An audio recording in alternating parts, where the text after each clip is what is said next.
Hello friends, आज हम discuss करेंगे अल्कोहल्स के बारे में।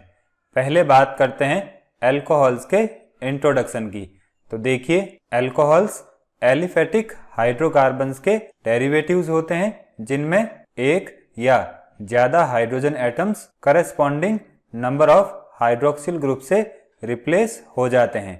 मीन्स अगर एक हाइड्रोजन रिमूव होता है तो वहाँ पर एक हाइड्रोक्सिल ग्रुप अटैच होगा, और दो हाइड्रोजन एटम्स रिमूव होते हैं तो वहां पर दो हाइड्रोक्सिल ग्रुप अटैच हो जाएंगे। अब इसको एग्जाम्पल से समझते हैं। देखिए, ये हो गया मीथेन। मीथेन से जब एक हाइड्रोजन रिमूव होके एक हाइड्रोक्सिल ग्रुप अटैच होता है तो मिथाइल अल्कोहल का फॉर्मेशन होता है। अब इसमें एक हाइड्रोक्सिल ग्रुप प्रेजेंट होता है, इसलिए इसको हम मोनोहाइड्रिक कहते हैं। इसी तरह से इथेन में से जब दो हाइड्रोजन रिमूव होके दो हाइड्रोक्सिल ग्रुप अटैच होते हैं तो इथाइलिन ग्लाइकॉल का फॉर्मेशन होता है।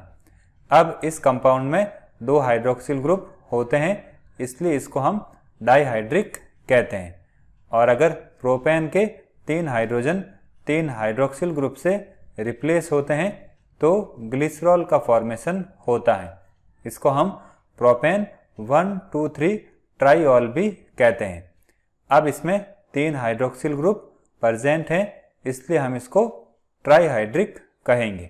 अब देखिए, अगर दो या ज़्यादा हाइड्रोक्सिल ग्रुप एक ही कार्बन एटम से अटैच होते हैं तो उस केस में जो अल्कोहलिक कंपाउंड बनेगा वो अनस्टेबल होगा, क्योंकि ये कंपाउंड वाटर मॉलिक्यूल को एलिमिनेट करके कार्बोनाइल कंपाउंड में कन्वर्ट हो जाता है।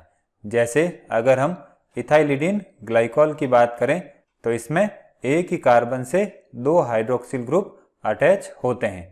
अब ये कंपाउंड क्या करेगा, यहाँ से H2O रिलीज करके एसिड एल्डिहाइड में कन्वर्ट हो जाएगा। अब इसके अलावा अल्कोहल्स की बात करें तो उनको वाटर के एल्काइल डेरिवेटिव्स भी माना जाता है, जिसमें वाटर का एक हाइड्रोजन एल्काइल ग्रुप से रिप्लेस हो जाता है। देखिए, ये हो गया वाटर मॉलिक्यूल। जब इसका एक हाइड्रोजन एल्काइल ग्रुप से रिप्लेस हो जाता है तो भी अल्कोहल का फॉर्मेशन होता है, इसलिए अल्कोहल्स को वाटर के एल्काइल डेरिवेटिव्स माना जाता है। अब वाटर और अल्कोहल दोनों की बात करें तो इसमें जो ऑक्सीजन एटम होता है वो sp3 हाइब्रिडाइज्ड होता है, लेकिन अल्कोहल का जो COH बॉन्ड एंगल होता है वो वाटर के कंपैरिजन में ज़्यादा होता है। अब इसका रीज़न क्या होगा, देखिए, अल्कोहल में जो एल्काइल ग्रुप अटैच होता है उसकी साइज हाइड्रोजन एटम के कंपैरिजन में लार्ज होती है। इसी वजह से अल्कोहल का बॉन्ड एंगल वाटर से ज़्यादा होता है। अब बात करते हैं अल्कोहल्स के क्लासिफिकेशन की। तो अल्कोहल में जो R ग्रुप होता है वो एल्काइल हो सकता है, एल्किनाइल हो सकता है, एल्काइनिल हो सकता है, अराइल हो सकता है, या कोई हैलोजन सब्स्टिट्यूएंट हो सकता है। इसके अलावा अल्कोहल साइक्लिक भी हो सकते हैं और एसाइक्लिक भी हो सकते हैं। अब अल्कोहल्स को हम तीन डिफरेंट वेज में क्लासिफाइड कर सकते हैं। पहला पॉइंट हो जाएगा इसमें classification on the basis of hydrocarbon moiety. Hydrocarbon moiety का मीनिंग यहाँ पर है वो एलिफेटिक है या एरोमेटिक है। अब पहले बात करते हैं एलिफेटिक अल्कोहल्स की। इसमें जो OH ग्रुप होता है वो एलिफेटिक कार्बन चेन से अटैच होता है। ये हो जाएंगे इसके कुछ एग्जाम्पल्स। इसमें ये जो हाइड्रोकार्बन मोइटी है वो एलिफेटिक होती हैं। फिर बात करते हैं एरोमेटिक अल्कोहल्स की। इसमें जो OH ग्रुप होता है वो एरोमेटिक हाइड्रोकार्बन की साइड चेन से अटैच होता है। देखिए, एरोमेटिक हाइड्रोकार्बन की बात करें तो उसमें अगर OH ग्रुप बेंजीन से डायरेक्टली अटैच होता है तो उसको हम क्या कहते हैं, फिनॉल, जो कि एक डिफरेंट कंपाउंड्स की कैटेगरी हो जाती है। इसलिए यहाँ पर हम ऐसे एरोमेटिक हाइड्रोकार्बन्स लेंगे जिनमें जो OH ग्रुप है वो साइड चेन के थ्रू अटैच होता है। ये हो जाएगा बेंजाइल अल्कोहल और ये हो जाएगा बीटा फिनाइल इथाइल अल्कोहल। अब बात करते हैं सेकंड क्लासिफिकेशन की, classification on the basis of number of hydroxyl group. इसमें पहला पॉइंट हो जाएगा मोनोहाइड्रिक अल्कोहल्स। इन अल्कोहल्स में एक हाइड्रोक्सिल ग्रुप अटैच होता है। इसका एग्जाम्पल हो जाएगा मिथाइल अल्कोहल या मिथेनॉल।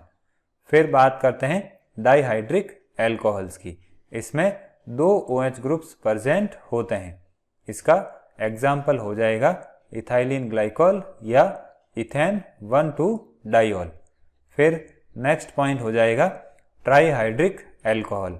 इसमें 3 OH ग्रुप अटैच होते हैं। इसका एग्जाम्पल हो जाएगा ग्लिसरॉल या प्रोपेन 1,2,3 ट्राइऑल। अब बात करते हैं नेक्स्ट क्लासिफिकेशन की। ये हो जाएगा classification on the basis of nature of carbon atom attached with hydroxyl group. Means जो हाइड्रोक्सिल ग्रुप हैं वो किस तरह के कार्बन एटम के साथ अटैच हैं। कहने का मतलब है वो कार्बन एटम 1 डिग्री है, 2 डिग्री है या 3 डिग्री है। तो इसमें पहला पॉइंट हो जाएगा प्राइमरी अल्कोहल या इसको हम 1 डिग्री अल्कोहल भी कहते हैं।